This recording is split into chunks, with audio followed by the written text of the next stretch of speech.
ভাই এই মাছটা বড় ছিল ভাই, হ্যাঁ অনেক বড় ছিল ভাই। অনেক বড় ছিল। আসলে যে মাছটা চলে যায় ছোটবেলা থেকে সেই মাছটা দেখতে তো অনেক বড় থাকে, আর যেটা পাই সেটা ছোট হয়ে যায়।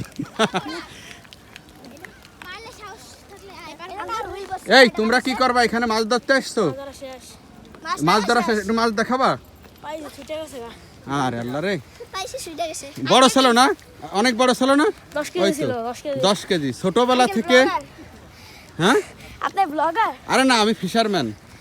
আপনার ব্লগ তো দেখি হ্যাঁ ব্লক ফিশ। আমার ব্লগ দেখছো কোন জায়গায়? Fish TikTok. আসেন ভাই। টিকটকে ইয়ো দেখেন, এই যে আমার ফ্যান ফলোয়াররা এখান পর্যন্ত পৌঁছাই গেছে। ওরা নাকি আমার টিকটক দেখছে। ভাই আমার তো টিকটক আইডি নাই, হ্যাঁ ভাই ওই ফেসবুকে দেখছে অথবা ইউটিউবে, ফেসবুক অথবা ইউটিউবে। দেখেন ভাই ওর কোনো পেট নাই দেখছেন? হ্যাঁ মানে ও স্ট্রঙ্গার। এই যে সবাই দেখছেন, এই যে এখানে যে কি পরিমাণ মাছ উঠতেছে, এই যে সব এই যে মাছ মানুষ। আইছে। উরি আল্লাহ, আর একটা পাইছে মনে হয় ভাই। দেই এটা বড় ছিল না যেটা চলে গেল? চলে গেছে। আসলে যেটা চলে যায়, যে মাছটা আসলে চলে যায় সেটা বড় থাকে। ছোটগুলা আমরা পাই, ছোটগুলা পাই, আর বড়গুলা কিন্তু সব চলে যায়। তা আপনারাও মাছ মারতে আসেন, দেখবেন যে বড়গুলা সব চলে যাচ্ছে, আর ছোট ছোটগুলো আপনাদের এই যে থলিতে থেকে যাচ্ছে। ঝুলাতে থেকে যাবে। আঙ্কেল, আইডির নাম কি?